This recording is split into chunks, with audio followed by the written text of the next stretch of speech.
Hello people, welcome back into this channel, and in this video I would like to show you the way how to edit your picture with the Picsart application on iPhone. So first thing you have to do, make sure you install the Picsart application, and after that you just need to go click it to open it. And here is the looks of the Picsart application after you open. And after that, to start creating or editing the picture, go click this plus button right here, and you will have an options to have your project. And now you just need to go click this plus button to see all of the media that you have, and you just need to choose which picture that you want to edit. And after you found the picture that you want to edit, now you just need to start editing by explore every features in the down here. You just need to slide into the left side to find the specific features that you want to have for your editing.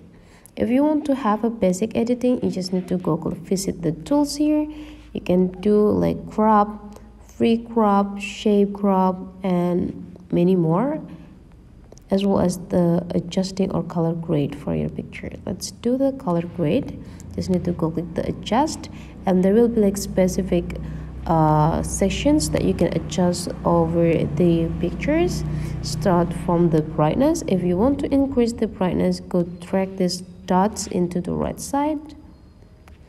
And the contrast, you can also increasing the contrast by drag it into the right side again.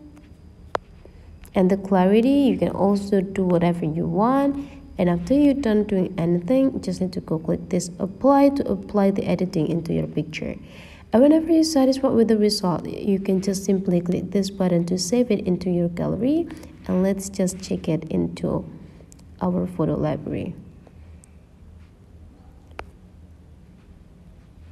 And here we go, we already have the editings on our library. So that's the way how to edit with the Picsart on iPhone. Hopefully this tutorial today is useful for you guys. So don't forget to leave some comment, like, and subscribe into this channel, and I'll see you for the next video.